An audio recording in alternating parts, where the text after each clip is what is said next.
A graça e a paz do nosso Senhor e Salvador Jesus Cristo. Amém? Amém. Como é bom estarmos na casa do Senhor, nas primeiras horas da manhã, adorando a Ele. Nesse último domingo, de 2024, hoje dia 29, faltam apenas 2 dias, para acabar esse ano e iniciar o novo ano. Mas, irmãos, vamos meditar na palavra de Deus. Quero convidar os irmãos a abrirem suas Bíblias em Gênesis capítulo 37, do versículo 1 ao versículo 11. Gênesis, primeiro livro aí da Bíblia, capítulo 37, versículos 1 ao versículo 11. Eu estou com a Bíblia, a versão aqui é a NVI. Gênesis 37, do 1 ao 11, a palavra do Senhor nos diz assim: Jacó habitou na terra de Canaã, onde seu pai tinha vivido como estrangeiro. Esta é a história da família de Jacó. Quando José tinha 17 anos, pastoreava os rebanhos com os seus irmãos. Ajudava os filhos de Bila e os filhos de Zilpa, mulheres de seu pai, e contava ao pai a má fama deles. Ora, Israel gostava mais de José do que de qualquer outro filho, porque ele havia nascido em sua velhice. Por isso mandou fazer para ele uma túnica longa. Quando seus irmãos viram que o pai gostava mais dele do que de qualquer outro filho, odiaram-no e não conseguiam falar com ele amigavelmente. Certa vez José teve um sonho e quando o contou a seus irmãos, eles passaram a odiá-lo ainda mais. Ouçam o sonho que tive, disse-lhes. Estávamos amarrando os feixes de trigo no campo, quando o meu feixe se levantou e ficou em pé, e os seus feixes se ajuntaram ao redor do meu e se curvaram diante dele. Seus irmãos lhe disseram: então você vai reinar sobre nós? Quer dizer que você vai governar sobre nós? E o odiaram ainda mais por causa do sonho e do que tinha dito. Depois teve outro sonho e o contou aos seus irmãos. Tive outro sonho e desta vez o sol, a lua e 11 estrelas se curvavam diante de mim. Quando contou ao pai e aos irmãos, o pai o repreendeu e lhe disse: que sonho foi esse que você teve? Será que eu, sua mãe e seus irmãos viremos a nos curvar até o chão diante de você? Assim, seus irmãos tiveram ciúmes dele. O pai, no entanto, refletia naquilo. Muito bem, irmãos, essa é uma história bem conhecida, a história de José. É uma história longa, que passa por vários capítulos aí da Bíblia. E é claro que a gente não vai ler a história toda, Ler apenas o começo aí para a gente ter como base para a nossa reflexão nessa manhã. Visão de futuro de Deus para nós. Deus tem visão de futuro para nós, para cada um de nós, assim como foi na vida de José. Essa história fala, desse ainda garoto, o texto diz que ele tinha ali 17 anos, era ainda um adolescente, que era muito amado por seu pai, e isso é representado na túnica, que Jacó mandou fazer e deu de presente para José. Era uma túnica, algumas traduções dizem que é uma túnica colorida, então era uma roupa diferenciada, e que expressava ali o amor, o amor que Jacó, ou Israel, Deus já havia mudado o nome dele, tinha por José, por ser um filho que nasceu na sua velhice. Mas também a história conta aí que José teve 2 sonhos que contou aos irmãos e depois ao pai e aos irmãos, e esses sonhos nós vamos ver ao decorrer da história de José, que na verdade eles foram dados por Deus. Mas é a partir daí que a sua vida ela é mudada também, porque a partir daí aumenta, a raiva, os ciúmes, o ódio, a inveja dos seus irmãos depois desses sonhos que ele conta. E a partir daí então, os irmãos acabam vendendo. Primeiro eles queriam matar José, mas depois eles mudam os planos, mas vendem ele como escravo e dizem ao pai, de maneira mentirosa, claro, eles dizem que José havia sido morto, havia sido atacado por um animal no campo e que estava morto. E aí José, vendido como escravo pelos irmãos, depois vai para a casa de um oficial do rei do Egito, chamado Potifar, mas lá como empregado ele se destaca e passa a ser o empregado, o chefe dos outros, o mordomo, o administrador da casa e de todos os bens de Potifar. Porém, mais à frente, ele é assediado pela esposa de Potifar e não cedendo ali às tentações, aquele assédio, ele acaba sendo acusado de maneira injusta, de maneira mentirosa, mas por causa disso ele vai preso injustamente. E aí, lá na prisão, ele começa também a servir ali ao chefe, ao carcereiro, ao chefe da prisão, e ele se destaca entre os outros prisioneiros e acaba se tornando aquele preso responsável pelos outros, aquele homem de confiança do chefe daquela prisão. E também lá na prisão, Deus agora lhe dá o dom de interpretar sonhos, e ali ele interpreta os sonhos de dois empregados do faraó, do rei, que estavam presos, o copeiro-chefe e o padeiro-chefe.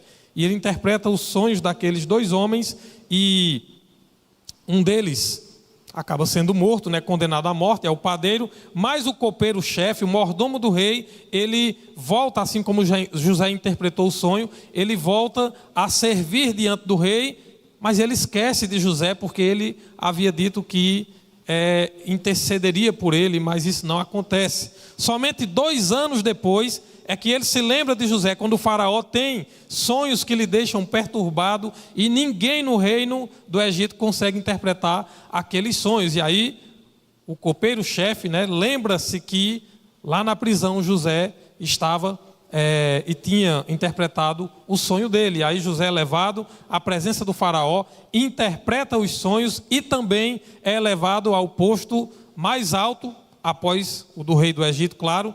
Ele é levado a governador do Egito. E então nós podemos dizer que Deus teve uma visão de futuro para a vida de José.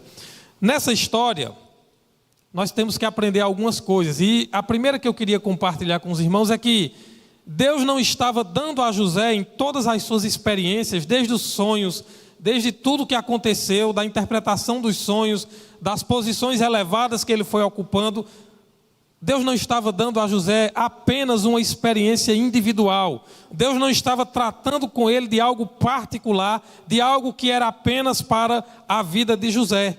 Mas Deus estava ali estabelecendo um princípio. Veja, aqueles sonhos que Deus deu a José foram para lhe mostrar uma visão de futuro que Deus tinha, não só para ele, mas também. E o propósito principal era de salvar a família de José, o povo ali ao seu redor, toda a nação do Egito, e as nações que viviam ali, foram todos salvos de uma grande fome que iria acontecer anos mais tarde. E aí em Gênesis 45, no versículo 5, quando José se reencontra com seus irmãos, ele vai dizer, só a segunda parte, eles: não se culpem, pois foi para salvar vidas que Deus me enviou adiante de vocês. Então, o princípio que Deus estabelece ali é o seguinte: quando Deus fala conosco e nos dá uma visão, é porque Ele tem algo maior, um propósito maior, que vai muito além de ser algo particular apenas para nós mesmos. Deus quer, através de nós, alcançar, abençoar e salvar muitas outras vidas. Por isso que Deus tratou com José e agiu na vida de José. Agora, outro princípio é que no caminho dessa visão, ou nesse processo das coisas que Deus tem planejado, Ele nos testa e Ele também nos treina. Exatamente isso. Foi assim com José e é assim conosco também. Deus estava treinando, estava aperfeiçoando, estava moldando o caráter, a vida de José, preparando ele para cumprir os seus propósitos. E aí, desde o que os irmãos, o mal feito pelos irmãos, tudo que aconteceu, as injustiças, as traições, o abandono, tudo que aconteceu fazia parte do treinamento de Deus na vida de José. E aí eu quero compartilhar com os irmãos nessa manhã, que eu diria que são 3 testes, pelo menos, 3 testes que Deus faz conosco. O primeiro deles, e que José aprendeu, é a não colocar a mão naquilo que Deus não autorizou. É resistir às tentações. E aí veja, José, como eu já disse, ele prospera na casa de Potifar, mas ele é fiel e obediente e ele resiste às tentações. Ele passa a administrar o dinheiro, todas as riquezas, os bens de Potifar, mas ele administra de maneira fiel. Ele é honesto, ele é digno, ele administra de maneira correta. E ele também, apesar de ser tentado, de ser assediado por um bom tempo pela mulher de Potifar, quando chega o dia em que ele se vê sozinho em casa com aquela mulher e ela avança, para que ele pudesse ali ter relações com ela, José foge, inclusive até a sua capa fica ali e ele foge, ele não cede às tentações. Ele não toca, ele não coloca as mãos naquilo que Deus não autorizou. Ele resiste às tentações, mas ele é acusado e preso injustamente. Mas isso faz parte do treinamento de Deus. Muitas vezes nós nos vemos diante de tentações.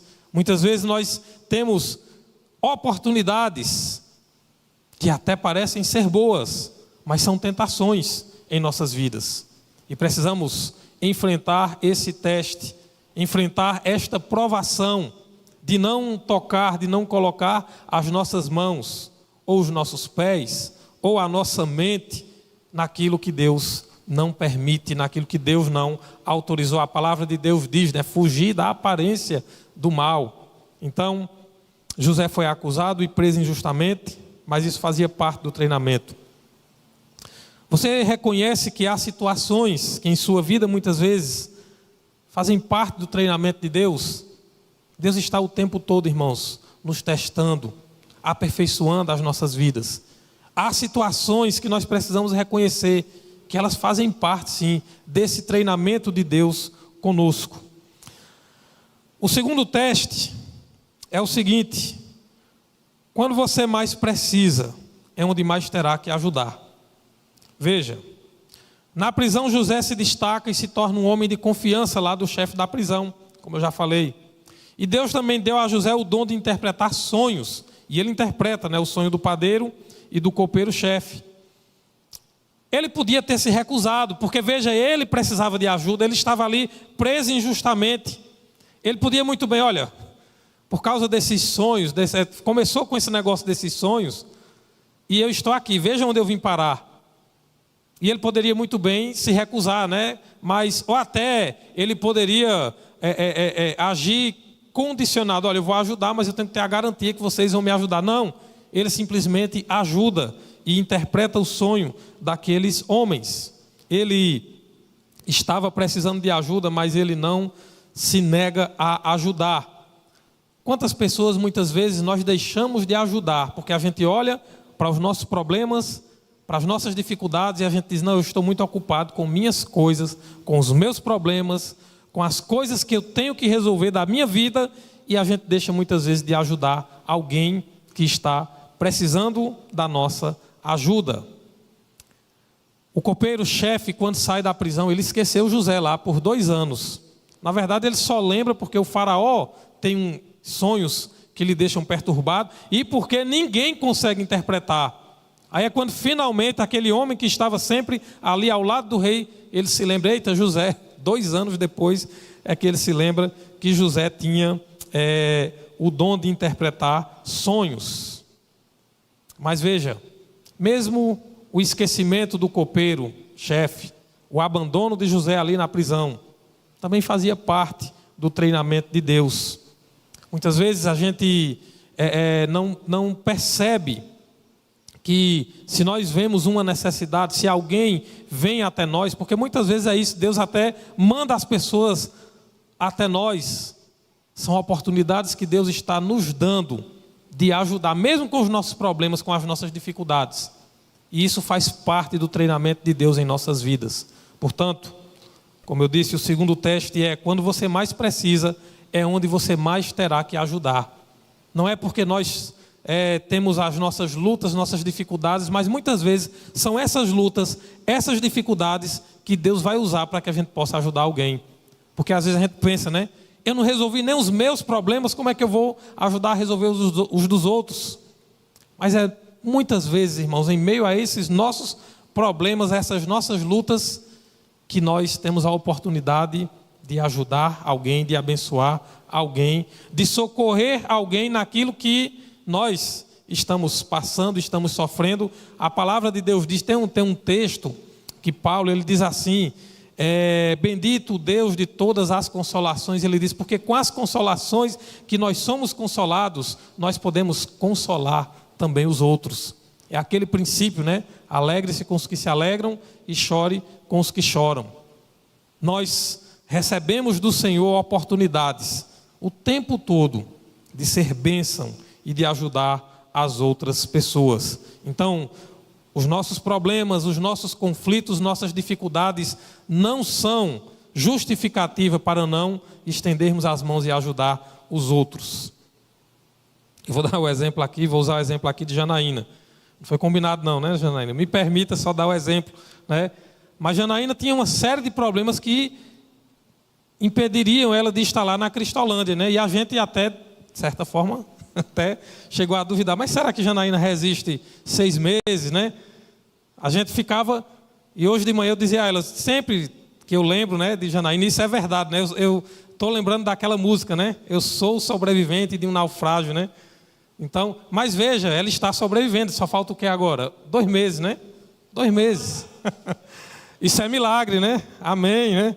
Mas veja, os problemas, né? Quase que ela não vai, né? A gente teve que conversar com um monte de gente e tudo, mas ela está lá. Então isso é uma prova viva. Se fossem pelos problemas, ela não ia ter inventado esse negócio. E eu sei que muita gente pensou, que danado Janaína vai inventar de ir para esse negócio, né? Não se resolveu nem aqui com os problemas dela, mas veja, é assim que Deus trabalha. Isso não impediu que ela fosse usada para abençoar outras vidas, e assim ela está sendo abençoada também.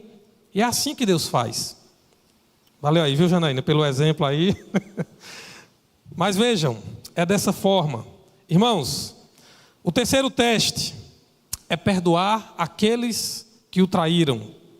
Esse foi o terceiro teste de José e o mais importante. Veja, o copeiro lembrou de José, ele interpretou os sonhos do faraó e em seguida ele é levado a governador do Egito. Agora, você já reparou nessa história que até esse momento, pelo menos não está aqui registrado no texto bíblico, até esse momento não há a interpretação clara, completa dos sonhos de José. Os irmãos pensaram uma coisa, o pai pensou uma coisa também, mas ainda não estava completa a interpretação daqueles sonhos. Não há nenhum relato de que José tenha dito, eu já entendi os meus sonhos. Então, Deus dá a ele, eu entendo dessa forma, até esse momento da vida dele, o dom de interpretar os sonhos dos outros.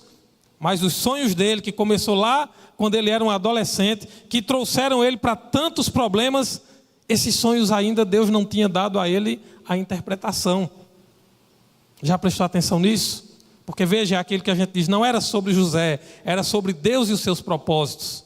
Então, mas você vai ver que José ainda não tinha compreendido, pelo menos não está registrado, que ele havia compreendido totalmente os seus sonhos.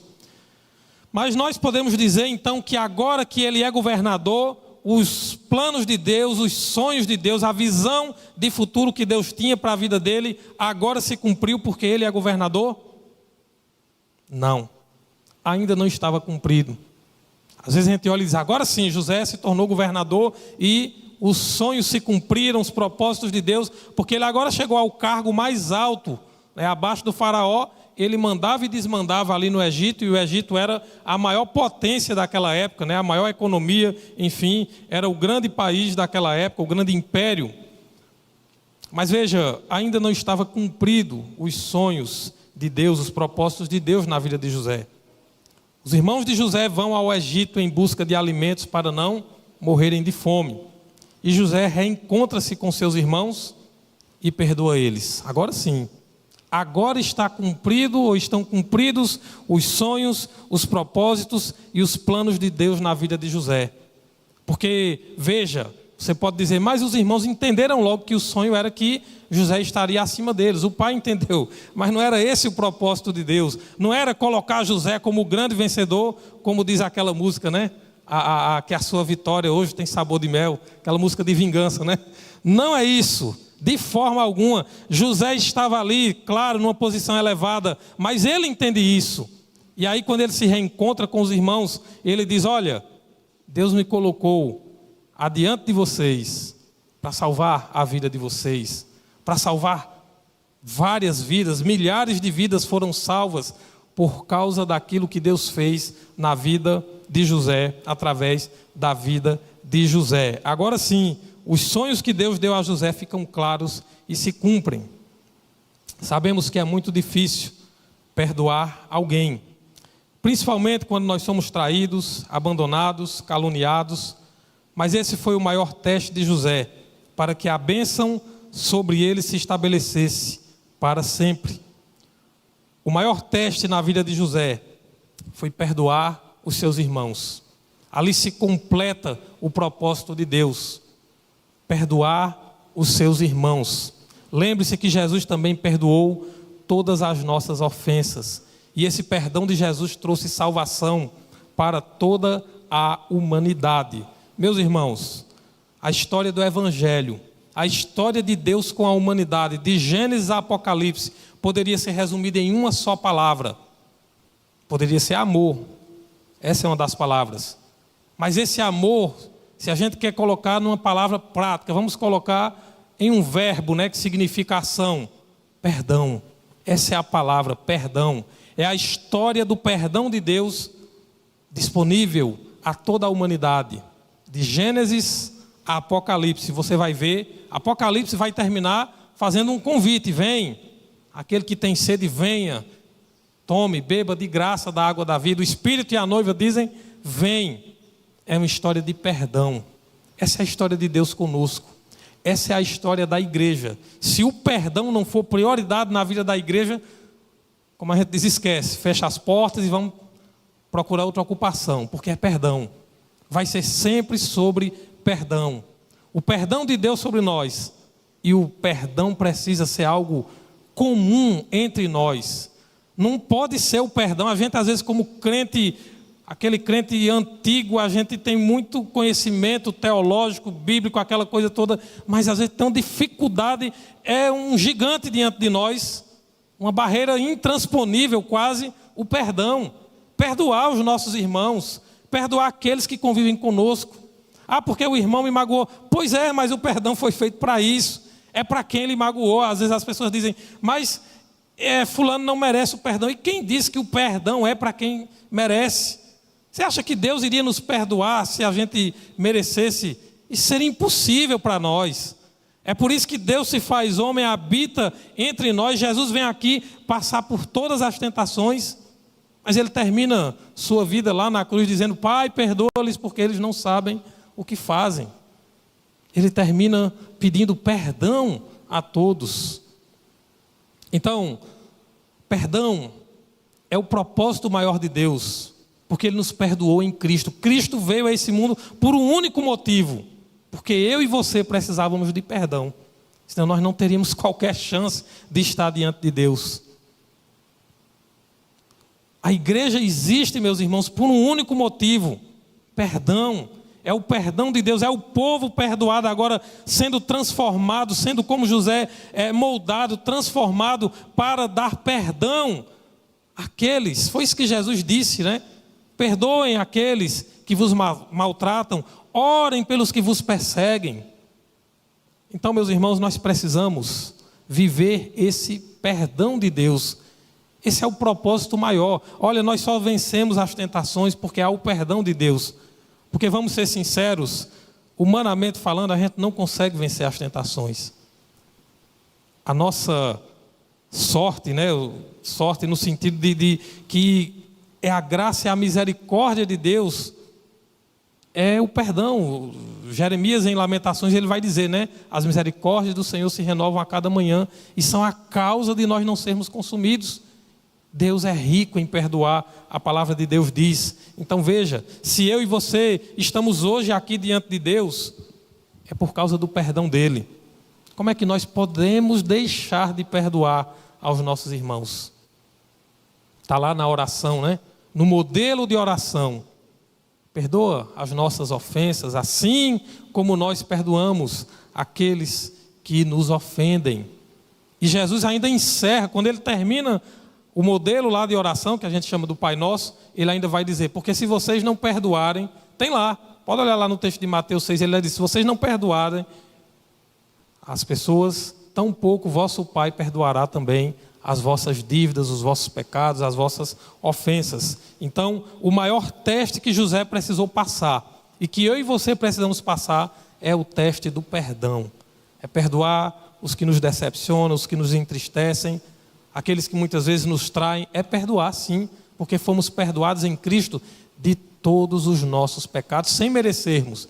Então eu não posso esperar que alguém mereça o meu perdão, de forma alguma. Eu tenho que perdoar, nós temos que perdoar. Alguém já disse, já ouvi um pregador dizer, perdão não é opção, perdão é ordem, é obediência. Ou você perdoa ou você não perdoa. Não tem isso de... A gente fica querendo colocar o perdão como algo subjetivo. Não, mas não há situações. Todas elas, algumas serão mais difíceis do que outras, mas todas elas a ordem é a mesma. Perdoe. Perdoe. Eu queria destacar no final aqui uma coisa importantíssima na vida de José, que eu não falei ainda. É que em todas as situações, ele não murmurou, ele não desistiu, ele não reclamou, ele continuou sendo servo, obediente e que confiava em Deus. Veja, José tinha motivos para reclamar, mas você não vai ver em nenhuma parte da história dele dizer que ele reclamou, que ele murmurou, que ele se queixou, de forma alguma. Isso não está presente na história de José. Meus irmãos, quantas vezes nós somos murmuradores, a gente reclama. O povo de Israel, que povo que murmurava. Moisés, a Bíblia diz que não existia, a gente fala da paciência de Jó, mas a Bíblia fala que não existia um homem tão manso, paciente como Moisés. Mas esse homem perde a paciência, porque o povo murmurava demais. Era o tempo todo, estava diante do mar vermelho. Ah, você trouxe a gente aqui para a gente morrer.